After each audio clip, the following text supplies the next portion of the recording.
ನಮಸ್ಕಾರ. ಸ್ವಯಂಪಾಕಾಭಿಮಾನಿಗಳಿಗೆ ಸ್ವಾಗತ. ಈ ದಿನ ನಾನು ಹುಣಸೆ ಹಣ್ಣನ್ನ ಉಪಯೋಗಿಸ್ಬಿಟ್ಟು ಚಿತ್ರಾನ್ನ ಹೇಗೆ ಮಾಡೋದು ಅಂತ ಹೇಳಿ ತೋರಿಸ್ಕೊಡ್ತೀನಿ. ಬೇಕಾಗುವ ಪದಾರ್ಥಗಳು: ಹುಣಸೆ ಹಣ್ಣು ಒಂದು ಸಣ್ಣ ಲಿಂಬೆ ಹಣ್ಣಿನ ಗಾತ್ರದಷ್ಟು ನೀರಲ್ಲಿ ನಾನು ಈಗಾಗಲೇ ನೆನೆ ಹಾಕಿಟ್ಟಿದ್ದೀನಿ.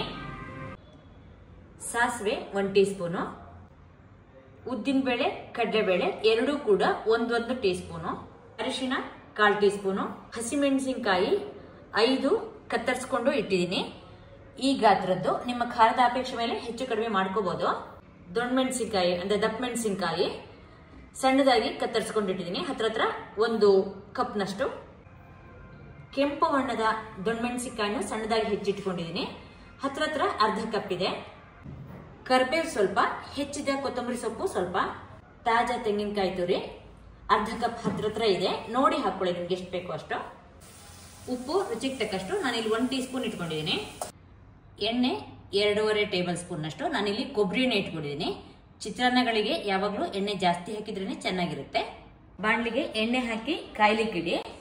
ಎಣ್ಣೆ ಕಾದ್ಮೇಲೆ ಸಾಸಿವೆ ಪಟಪಟ ಆದ್ಮೇಲೆ ಉದ್ದಿನಬೇಳೆ ಕಡಲೆಬೇಳೆ ಹೊಂಬಣ್ಣಕ್ಕೆ ಬರಲಿ. ಹೊಂಬಣ್ಣಕ್ಕೆ ಬರ್ತಿದ್ದಂತೆ ಇಂಗಿನ ತೀಕ್ಷ್ಣತೆ ನೋಡಿ ನೀವು ಹಾಕೊಳ್ಳಿ. ನಾನು 1 ಚಿಟಿಕೆ ಅಷ್ಟು ಹಾಕ್ತಾ ಇದ್ದೀನಿ. ಹಾಗೆ ಹಸಿಮೆಣಸಿನಕಾಯಿ ಹೆಚ್ಚಿದ್ದು ಸ್ವಲ್ಪ ಬಿಳಿ ಬಣ್ಣಕ್ಕೆ ಬರಲಿ. ಹಸಿಮೆಣಸಿನಕಾಯಿ ಬಿಳಿ ಬಣ್ಣಕ್ಕೆ ತಿರುಗ್ತಿದ್ದ ಹಾಗೆ ಕರಿಬೇವನ್ನ ಸ್ವಲ್ಪ ಮುರಿದ್ಬಿಟ್ಟು ಹಾಕಿ. ಹಾಗೆ ಅರಿಶಿಣ ಹಾಕಿ, ಹೆಚ್ಚಿದ ದಪ್ಪ ಮೆಣಸಿನಕಾಯಿಗಳನ್ನ ಹಾಕೊಳ್ಳೋಣ. ಹಸಿರು ಹಾಕಿದ್ದೀನಿ, ಈಗ ಕೆಂಪು ಬಣ್ಣದ್ದು ಹಾಕಿದ್ದೀನಿ. ಇದನ್ನ ದೊಡ್ಡ ಊರಿನಲ್ಲಿ ಹುರಿರಿ. ಈಗ ನಾನು ಮೀಡಿಯಂ ಹೈ ಊರಿನಲ್ಲಿ 2 ನಿಮಿಷ ಹುರಿದಿದ್ದೀನಿ. ಇದಕ್ಕೀಗ ಹುಣಸೆ ಹಣ್ಣಿನ ರಸನ ಹಿಂಡ್ಕೊಳ್ಳೋಣ. ಮತ್ತೊಂದು ಸ್ವಲ್ಪ ನೀರು ಹಾಕ್ಕೊಂಡು ರಸ ಹಿಂಡಿದ್ದೀನಿ.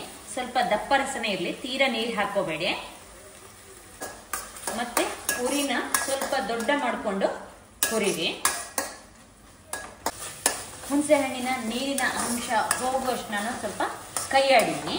ಆದಷ್ಟು ನೀರು ಕಮ್ಮಿ ಹಾಕಿದ್ರೇ ನಿಮಗೆ ಈ ದಪ್ಪ ಮೆಣಸಿನಕಾಯಿ ತಿನ್ನಲಿಕ್ಕೆ ಚೆನ್ನಾಗಿರುತ್ತೆ. ಈಗ ಇದಕ್ಕೆ ಸ್ವಲ್ಪ ಬೆಲ್ಲ ಹಾಕೋಣ. ಬೆಲ್ಲ ಬೇಡ ಅನ್ನೋದು ಬೇಕಾದ್ರೆ ನೀವು ಇದನ್ನು ಬಿಟ್ಬಿಡ್ಬೋದು. ಆದರೆ ಹುಣಸೆ ಹಣ್ಣು ಬೆಲ್ಲ ಹಾಕಿದರೆ ಹುಳಿ ಸಿಹಿ ರುಚಿಯೊಂದಿಗೆ ಚೆನ್ನಾಗಿರುತ್ತೆ. ಕೈ ಆಡ್ಕೊಳ್ಳೋಣ. ಹಾಗೆ ಉಪ್ಪನ್ನು ಹಾಕೋಣ. ಒಂದ್ಸಲ ಕೈ ಆಡ್ಕೊಂಡು ನಾನಿಲ್ಲಿ ಅನ್ನನ ಉದುರಾಗಿ ಮಾಡಿಟ್ಕೊಂಡಿದ್ದೀನಿ. 1 ಕಪ್ಪಿಗೆ ಹತ್ರ 2.25 ಕಪ್ನಷ್ಟು ನೀರು ಹಾಕೊಂಡು ಉದುರಾಗಿ ಮಾಡಿ ಇಟ್ಕೊಂಡಿದ್ದೀನಿ.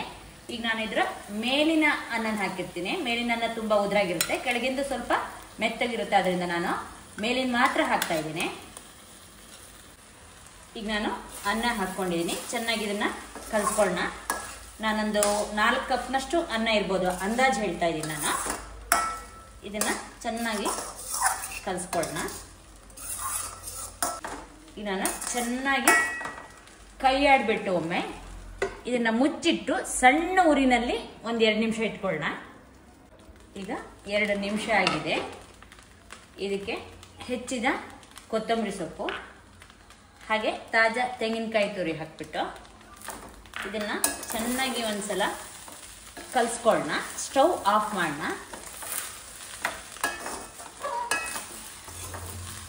ಈಗ ನಾನು ಇದನ್ನ ಚೆನ್ನಾಗಿ ಕೈ ಆಡಿದ್ದೀನಿ. ಈಗ ಹುಣಸೆ ಹಣ್ಣಿನ ಚಿತ್ರಾನ್ನ ಸಿದ್ಧವಾಗಿದೆ.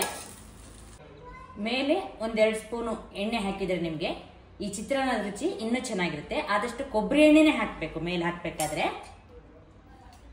ನೋಡಿದ್ರಲ್ವಾ ಸುಲಭವಾಗಿ ಮಾಡುವಂತಹ ಹುಣಸೆ ಹಣ್ಣಿನ ಚಿತ್ರಾನ್ನ ಹೇಗೆ ಮಾಡೋದು ಅಂತ ಹೇಳಿ. ನೀವು ಕೂಡ ನಿಮ್ಮ ಮನೆಯಲ್ಲಿ ಈ ಚಿತ್ರಾನ್ನವನ್ನು ಮಾಡಿಬಿಟ್ಟು ನಿಮ್ಮ ಅಭಿಪ್ರಾಯ ನಮಗೆ ತಿಳಿಸಿ. ನಮಸ್ಕಾರ.